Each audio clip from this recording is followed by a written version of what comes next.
আমাদের তো শীতের জামা কাপড়ই নাই, খেতা বালিশ নেই যে খেতা গায়ে দিয়ে পাতলা খাতা গায়ে দিয়ে আমরা ঘুমাই। তখন কি করবো, এই যে শীতের জামা কাপড়ও নেই, একজনে এইটা দিছিল, আগামী বছর সেইটাই গায়ে দিচ্ছি। আর এই যে কত মানুষ এখানে ঘুরতে ফিরতে আসে, কই বলে আফা কিছু সাহায্য করেন ভাই, কিছু আমরাই খাইতে পিনতে পাই না, দামি দামি জামা কাপড় পিঁধে আসে, কই নাহলে পুরনটা থাকে দেও, তাও দেয় না। তখন কি করবো, আল্লাহ যেইভাবে দিন লাই সেইভাবেই চলে যাই। আমরা শীতে এইরকম অভাবী লোক, আমরা থাকতে পাই না শীতে, আমাদের খাওয়া খাদ্য নাই, আমরা শীতে কোনো কম্বল টম্বল নাই, শীতে মরে যাই। দিন কাটাইতেছি, অনেক বয়স, শীতের ভিতরে থাকতে পারতেছি না। কেউ যদি আল্লাহর রাস্তায় আমাদের একটু সাহায্য করতেন খুব ভালো হইতে। শীতে বাল বাচ্চা নিয়ে সব থাকতেছি, সবাই কীভাবে থাকতেছি নদীর পাড়ে বাল বাচ্চা নিয়ে, থাকাই তো আমাদের যাইতেছে না শীতে।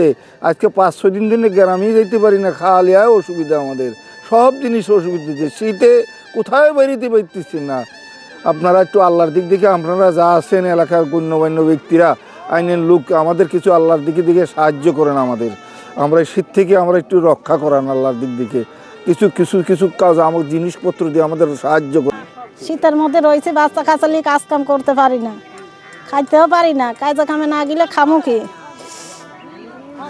আমরা যা যাবো, বাড়ি ঘর নাই, কতদিন ধরে বইয়ে রয়েছে, খাওয়া দাওয়া নাই।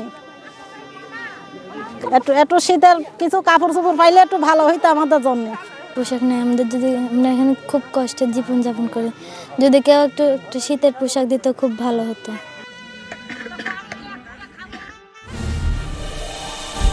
বি নিউজ 21, দেশ ও বিশ্ব জুড়ে সংবাদ সারাক্ষণ।